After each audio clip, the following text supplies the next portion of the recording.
Hi అండి. అందరూ ఎలా ఉన్నారు? బాగున్నారా? అందరూ బాగుండాలి, ఆరోగ్యంగా ఉండాలని కోరుకుంటున్నాను. మేము కూడా చాలా చాలా బాగున్నామండి. Welcome back to Bhavani Dasari vlogs. మన ఛానల్ ఎవరైనా ఫస్ట్ టైం చూస్తున్నట్లయితే తప్పకుండా ఛానల్ని సబ్స్క్రైబ్ చేసుకోండి. అలాగే ఈ వ్లాగ్ మీకు నచ్చినట్లయితే లైక్ చేయండి, షేర్ చేయండి, కామెంట్ చేయండి. శంఖం పూలు చూసారా, చాలా వచ్చాయండి ఈరోజు. మామూలుగా అయితే ఒక 5, 6 వచ్చావన్నమాట. ఈరోజైతే కొద్దిగా ఎక్కువే వచ్చాయి. ఒక 2 రోజులకి సరిపడా ఫ్లవర్స్ అయితే వచ్చాయన్నమాట. 2 రోజులు టీ చేసుకొని తాగేసేయచ్చు. ఒక 3 రోజుల ముందు ఇక్కడ విజయవాడలో ఫుల్ వర్షం పడిందండి. మార్నింగ్ టైంలో 9, 9:30 ఆ టైం అనమాట. సో మా వారైతే ఆఫీస్కి రెడీ అయ్యి కూర్చున్నారు, కానీ ఫుల్ వర్షం అనమాట. అసలు వర్షాకాలం కూడా రాదనమాట, అంత వర్షం వచ్చింది. కానీ చాలా బాగుండింది అనమాట. అసలు చక్కగా క్లైమేట్ అంతా చల్లగా అయిపోయి చాలా చాలా ప్రశాంతంగా ఉండింది. ఎన్ని రోజులు ఎండలు ఎంత మండిపోయాయో ఈరోజు వర్షం వచ్చేసి అంత చల్లగా అయిపోయిందనమాట. అసలు చాలా బాగుండింది, ప్రశాంతంగా ఉండిందనమాట. వర్షంతో పాటు ఫుల్ ఉరుములు అనమాట, పెద్ద పెద్ద ఉరుములు, ఫుల్ సౌండ్ అనమాట. ఇంకా మా ఇంట్లో తాబేళ్ళు ఉన్నాయండి. ఆ తాబేళ్ళు అయితే ఆ సౌండ్కి ఒక్కటే కదులుతూ ఉన్నాయి. అస్సలు ఒక చోట ఉండట్లేదు అనమాట. వాటికి భయం వేసిందో ఏమో, ఆ సౌండ్ వచ్చినప్పుడల్లా అలా కదులుతూనే ఉన్నాయి అనమాట. ఈ వీడియోలో కూడా వినిపిస్తూ ఉంటుంది చూడండి. నేను ఆ సౌండ్ అలాగే ఉంచేసాను అనమాట. పెద్ద పెద్ద ఉరుములు, పెద్ద సౌండ్లు అనమాట. సో పాపం అవి కదిలిపోతూ ఉన్నాయన్నమాట భయపడిపోయి. డిసెంబర్లో ఇంట్లో వర్క్ చేయించాం కదండి, అంటే గ్రానైట్ వేయించడం అలాగే పెయింటింగ్ అంతా జరిగింది కదా. సో అప్పుడు ఈ చైర్ అనేది ఇక ఇంట్లో పెట్టలేదన్నమాట. బయట కూర్చుంటాం కదా రోజు మార్నింగ్, అలా కూర్చోడానికి ఉంటుంది అని చెప్పి ఆ చైర్ అలా ఉంచేసాము. ఇంకా చైరు ఎండకి ఎండుతుంది, వానకి తడుస్తూ ఉందన్నమాట. సో ఇంట్లో పెట్టాలంటే ప్లేస్ సరిపోవట్లేదన్నమాట. ఇంకా ఇప్పుడు మిషన్స్ అవన్నీ ఎక్స్ట్రాగా అయిపోయినాయి కదా. సో అవి ఇంట్లో పెట్టడానికి లేదు, బయట ఉంటేనేమో అలా తడిసిపోతూ ఉంది. పైగా మాకన్నా కూడా ఆ చైర్ని పిల్లి బాగా యూస్ చేసుకుంటుందండి. నేను అంతకుముందు ఒకసారి వీడియోలో చూపించాను, మా అబ్బాయి పిల్లితో ఆడుతూ ఉన్నాడు కదా. సో ఆ పిల్లి అనమాట. మార్నింగ్ నేను లెగ్గానే డోర్ తీసిన వెంటనే ఆ చైర్లో పడుకొని అలా చూస్తూ ఉంటుందన్నమాట, ఎప్పుడెప్పుడు డోర్ తీస్తారా అని చెప్పి. సో మాకన్నా కూడా ఆ చైర్ని ఆ పిల్లే ఎక్కువగా యూస్ చేసుకుంటుందన్నమాట. ఇక ఇదిలా ఉంటే నా వర్క్ అయితే స్టార్ట్ అయిపోయిందండి. స్టిచ్చింగ్ వర్క్ కొద్దిగా ఎక్కువగా ఉందన్నమాట. చెప్పాను కదండి, యూనిఫామ్స్ వచ్చాయి స్టిచ్చింగ్ చేయడానికి అని చెప్పి. సో అవి స్టిచ్ చేస్తున్నాను అనమాట. ఆల్రెడీ ఒక 2 సెట్స్ అయితే స్టిచ్ చేసేసాను, ఇచ్చేసాను కూడాను. ఆ తర్వాత ఇంకొక 3 యూనిఫామ్ సెట్స్ అయితే వచ్చినాయి అనమాట. సో ఇక పొద్దున్నే స్టార్ట్ చేశానండి. ముందు రోజే కట్ చేసి పక్కన పెట్టేశాను అనమాట యూనిఫామ్స్ అన్నీ కూడాను. ఈ యూనిఫామ్లకి లైనింగ్ వేసే పని లేదండి. అవి షర్ట్ పీసెస్ ఉంటాయి కదా, మామూలుగా జెంట్స్ వేసుకునే షర్ట్ పీసెస్. సో అలాగా మందంగా ఉన్నాయన్నమాట. ఇక మామూలుగా కట్ చేసి స్టిచ్ చేసేయడమే. మనకి లైనింగ్ ఉంటే ఏంటంటే కొద్దిగా టైం ఎక్కువగా తీసుకుంటుంది అనమాట. ఈరోజు నేను మీతో ఒక విషయం అయితే షేర్ చేసుకుందాం అనుకుంటున్నానండి. మనం బట్టలు స్టిచ్ చేసేటప్పుడు ఎప్పుడైనా సరే అవి కంప్లీట్ అయిపోయిన తర్వాత వాళ్ళకి కాల్ చేస్తే తీసుకోవడానికి వస్తారు కదా. సో ఎవరైనా సరే మొహమాటం లేకుండా మనీ ఇచ్చేసి తీసుకెళ్ళమని చెప్పాలని అయితే అనిపిస్తుందండి నాకైతే.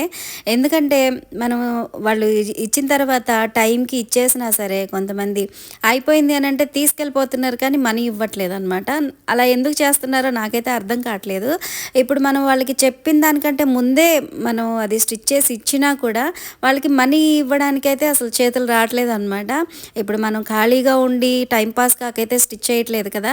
ఎవరి ఖర్చులు వాళ్ళకు ఉంటాయండి. ప్రతిదానికి హస్బెండ్ మీద డిపెండ్ అవ్వకుండా మనకు వచ్చిన వర్క్ ఏదో ఇలాగ ఖాళీగా టైంపాస్ చేయకుండా చేసుకుంటూ ఉన్నాం అనుకోండి, మనకి మనీ వచ్చినట్టు ఉంటుంది. మన పిల్లలకు కావచ్చు, మనకు కావచ్చు, ఏదైనా అవసరానికి యూజ్ అవుతాయి. లేదు మనం అలాగే సేవింగ్ చేసుకున్నా కూడా ఇంట్లో అవసరాలకు కావచ్చు, లేదంటే అప్పుడప్పుడు హస్బెండ్కి కూడా అవసరమైనప్పుడు యూజ్ అవుతాయి కదా అని చెప్పి ఖాళీగా ఉండకుండా ఇలా వర్క్ చేసుకుంటూ ఉంటే వాళ్ళు ఎందుకు ఇలా చేస్తారో నాకైతే అర్థం కావట్లేదండి. సో అదన్నమాట విషయం, ఎందుకో నాకు మీతో షేర్ చేసుకోవాలనిపించింది. ఇక ఇక్కడ వచ్చేసి నేను బ్లౌజ్ స్టిచ్ చేస్తున్నానండి. బ్లౌజ్ స్టిచ్ చేసేటప్పుడు మా బ్యాక్ సైడ్ మనకి హెమ్మింగ్ చేసే పని లేకుండా ఈ బెల్ట్ అనేది ఎలా యాడ్ చేసుకోవాలి అనేది అయితే మీతో షేర్ చేసుకుంటానండి.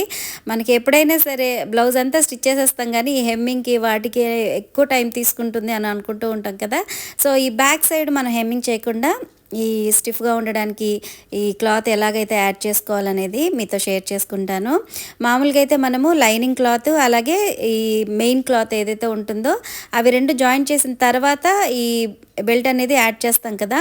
సో అలా కాకుండా ముందే లైనింగ్కి క్లాత్ అనేది స్టిచ్ చేసేసుకున్న తర్వాత మెయిన్ క్లాత్ మీద పెట్టేసి ఒకసారి సింగిల్ స్టిచ్ వేసేసుకొని దాన్ని రివర్స్ చేసేసుకున్న తర్వాత వెనక డాట్స్ వేసేసుకుంటే ఇక మనకి హెమ్మింగ్ చేయాల్సిన పని అయితే ఉండదండి. సో ఈ టిప్ మీకు యూజ్ అవుతుందని మీతో షేర్ చేసుకుంటున్నాను. మామూలుగా బ్లౌజ్ స్టిచ్ చేసేటప్పుడు నెక్కి అలాగే హ్యాండ్స్కి అయితే చాలా వరకు పైపింగ్ అయితే చేసేస్తాం కదా. సో పైపింగ్ వేసినప్పుడు మనకి హెమ్మింగ్ చేయాల్సిన పని ఉండదు కదా. బ్యాక్ సైడ్ అయితే కంపల్సరీ హెమ్మింగ్ అయితే చేయాల్సి వస్తుంది బ్లౌజ్కి. సో అందుకని ఈ బ్యాక్ సైడ్ కూడా హెమ్మింగ్ చేసే పని లేకుండా నేనైతే ఇలాగా స్టిచ్ చేస్తున్నాను అనమాట. ఇలా చేస్తే ఏంటంటే చక్కగా డాట్స్ వేసినట్టు కనిపిస్తుంది, అలాగే మనకి హెమ్మింగ్ చేసే పని ఉండదు అనమాట. సో ఇది మనకి మెయిన్ క్లాత్ పలుచగా ఉంటే కనుక మనం ఏదైతే క్లాత్ యాడ్ చేసామో అది మనకి లోపల వైపు ఉండేలాగా అయితే స్టిచ్ చేసుకోవాలండి. లేదు ఈ మెయిన్ క్లాత్ అనేది కొద్దిగా థిక్గా ఉంది అని అనుకుంటే కనుక అటువైపు స్టిచ్ చేసుకోవచ్చు అనమాట. సో ఇలా చేయడం వల్ల ఏంటంటే మనకి కనీసం ఒక 10 నిమిషాలైనా టైం అనేది సేవ్ అయినట్టు ఉంటుందన్నమాట. సో మీకు యూజ్ అవుతుంది అని అనుకుంటే డెఫినెట్గా ఈ టిప్ అయితే పాటించండి. అలాగే ఇంకో విషయం ఏంటంటే ఈ జాక్ ఎఫ్ఐ తీసుకున్నప్పటి నుంచి ఇలాగ క్లాత్ పలుచగా ఉంటుంది కదా బ్లౌజెస్కి. సో అవి స్టిచ్ చేసేటప్పుడు ఎక్కడ కూడా ఫోల్డింగ్ అనేది రావట్లేదండి. అసలు చక్కగా నీట్గా అసలు ఆ మిషన్ అలాగా సెట్ చేసేసుకుంటుంది అనమాట క్లాత్ని. మామూలుగా అయితే పాత మిషన్ మీద స్టిచ్ చేసేటప్పుడు ఏంటంటే ఊరికి ముడతలు వచ్చేస్తూ ఉండేవన్నమాట. ఇక కుట్టడం మళ్ళీ విప్పడం ఆ స్టిచ్చెస్ అన్నీ కూడా మళ్ళీ కుట్టడం అలాగా అవుతూ అసలు టైం వేస్ట్ అయిపోతూ ఉండేది అనమాట. సో ఈ మిషన్ మీద అయితే అస్సలు అలా అవ్వట్లేదండి. క్లాత్ అనేది ఎంత పలుచగా ఉన్నా సరే ఆ ఫినిషింగ్ అయితే చాలా నీట్గా వస్తుందన్నమాట. సో ఇక్కడ చూసారు కదా, ఎక్స్ట్రా క్లాత్ అంతా కట్ చేసేసుకున్న తర్వాత టక్స్ అయితే ఇచ్చేసాను. ఇక ఈ బ్లౌజ్కి అయితే బ్యాక్ సైడ్ హెమ్మింగ్ చేయాల్సిన పని ఉండదు అనమాట. సో ఒకసారి మీరు కూడా ట్రై చేయండి, యూజ్ అవుతుంది. ఇక ఇక్కడ వచ్చేసి మా అబ్బాయితో వీడియో కాల్ మాట్లాడుతున్నాను అనమాట. మా అబ్బాయి వచ్చేసి అమ్మ వాళ్ళ ఇంటికి వెళ్ళాడు హైదరాబాద్. నేను మా అబ్బాయితో మాట్లాడుతూ ఉంటే మా మేనకోడలు వచ్చిందనమాట మధ్యలో. కంప్లైంట్ బాక్స్ అనమాట, అన్ని కంప్లైంట్స్ చెప్తూ ఉంటుంది అందరి మీద. ఇక్కడ వాళ్ళ అమ్మ మీద కంప్లైంట్ అనమాట. అమ్మ నన్ను తిట్టింది, రా అత్తయ్య నువ్వు కూడా అమ్మని తిట్టు అని చెప్తుందనమాట. ఇక మా అబ్బాయి చెవులో ఇక ఏంటంటో చెప్తూ ఉన్నాడు, తన అందిస్తూ ఉన్నాడు అనమాట మాటలే. ఇంక ఈవిడ చెప్పేస్తూ ఉందనమాట. అగో చూడండి వాళ్ళ అమ్మని చూపించి అత్తయ్య అమ్మ నన్ను తిట్టింది అని చెప్తా ఉందనమాట. అస్సలు నాన్ స్టాప్గా అనమాట కంప్లైంట్స్ చెప్తూనే ఉంటుందన్నమాట. ఇక ఇది వచ్చేసి లాస్ట్ నైట్ ఈట్ స్ట్రీట్కి వెళ్ళామండి. ఎప్పుడు వెళ్ళలేదన్నమాట, మామూలుగా చూడడమే కానీ లోపలికి ఎప్పుడు వెళ్ళలేదన్నమాట. సో ఎలాగో మా అబ్బాయి కూడా హైదరాబాద్ వెళ్ళాడు, బోర్ కొడుతుంది అని చెప్పి ఎలా సరదాగా బయటకు వెళ్ళామన్నమాట ఈవినింగ్. ఈ ఈట్ స్ట్రీట్ అనేది ఇన్స్టాగ్రామ్లో రీల్స్లో చూడడం తప్ప ఎప్పుడు ఇలాగ డైరెక్ట్గా అయితే రాలేదండి నేను. మా అబ్బాయి వాళ్ళైతే వచ్చారు కానీ నేనైతే ఎప్పుడు రాలేదు. ఎప్పుడన్నా చూసినా కూడా అలా మెయిన్ రోడ్ మీద వెళ్తూ చూడడమే కానీ లోపలికైతే రాలేదన్నమాట. రకరకాల ఫుడ్ స్టాల్స్ అయితే ఉన్నాయండి. అరకు బొంగు బిర్యానీ అంట, మటన్ బిర్యానీ, అలాగే చికెన్ బిర్యానీ, ప్రాన్స్ బిర్యానీ, ఇంకా రకరకాల ఐస్ క్రీమ్స్, ఫలూడాస్, ఇవన్నీ చాలా డిఫరెంట్ ఐటమ్స్ అయితే ఉన్నాయండి. మేము అక్కడికి వెళ్ళేసరికి 11:45 అలా అవుతుందన్నమాట. 11కి క్లోజ్ చేసేస్తారంటండి. ఇక వచ్చిన వాళ్ళందరూ కూడా ఆల్మోస్ట్ వెళ్ళిపోతున్నారు. అలాగే ఈ బిర్యానీ, ఈ ఫుడ్ స్టాల్స్ అవి ఉన్నాయి కదా. సో వాళ్ళైతే ప్యాక్ చేసేసి డైరెక్ట్గా వచ్చిన వాళ్ళకి ఇలాగ ఫుడ్ ఉంది సార్ రెడీగా అని చెప్పనేసి చెప్తూ ఉన్నారనమాట. బైక్ మీద వెళ్తున్నా సరే సార్ వేడివేడిగా బిర్యానీ ఉంది తీసుకుంటారా అని చెప్పని అడుగుతున్నారనమాట. సో ఫ్రెండ్స్, ఐ హోప్ ఈ వ్లాగ్ మీకు నచ్చిందని అనుకుంటున్నానండి. మీకు నచ్చినట్లయితే తప్పకుండా మన ఛానల్ని లైక్ చేయండి, షేర్ చేయండి, కామెంట్ చేయండి. మరొక మంచి వ్లాగ్తో మళ్ళీ కలుద్దాం. Thanks for watching.